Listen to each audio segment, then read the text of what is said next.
Party ఈరోజు రేవంత్ రెడ్డి ప్రభుత్వంలో చాలా బ్రహ్మాండంగా ఉంది.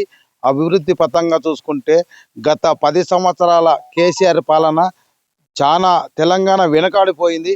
ఈరోజు ముందు చూపిస్తుంటే ప్రజలకు, బీద ప్రజలకు కానీ ఇండ్లు కానివ్వండి, రైతు భరోసా కానివ్వండి, రైతు బంధు కానివ్వండి, ఇంకా ఆసరా కానివ్వండి, రుణమాఫీ కానివ్వండి, సన్నబియ్యం కానివ్వండి, ఇలాంటి ఎన్నో పథకాలు మన అందరికీ, రేషన్ కార్డు కావాలంటే ఇవన్నీ అభివృద్ధి పథంగా చాలా ముందుకు నడుస్తుంది.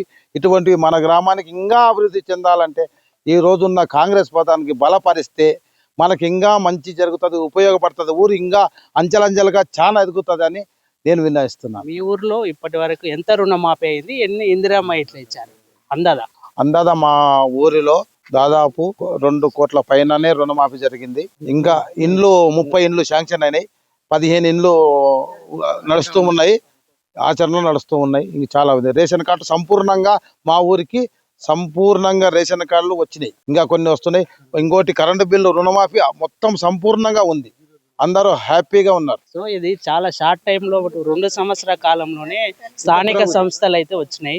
10 సంవత్సరాలు చేసిన అభివృద్ధి కూడా బీఆర్ఎస్ పార్టీకి సంబంధించి ఉంది అని చెప్పి గ్రామంలో వాళ్ళు కూడా ప్రచారం చేస్తున్నారు. ఎలా ఢీ కొనబోతున్నారు మీరు మిగతా అభ్యర్థులతో? అసలు మా ఊరి అభివృద్ధి 10 సంవత్సరాలు ఏమీ లేదు.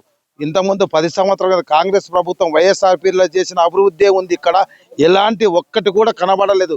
తిరిగి చూసినా ఊళ్ళో కనబడుతుంది. ఎవరైనా చెప్పగలుగుతాం, మేము కూడా చెప్పగలుగుతాం. అభివృద్ధి ప్రథంలో నేను ఇంతకుముందు వైఎస్ రాజశేఖర హయాంలో నేను సర్పంచ్ని, మళ్ళీ ఇప్పుడు ఇంకో వ్యక్తిని సర్పంచ్ని చేసి గెలిపించుకొని ఇంకా అభివృద్ధి పథంగా ముందుకు నడిపిస్తానని చెప్తున్నాను.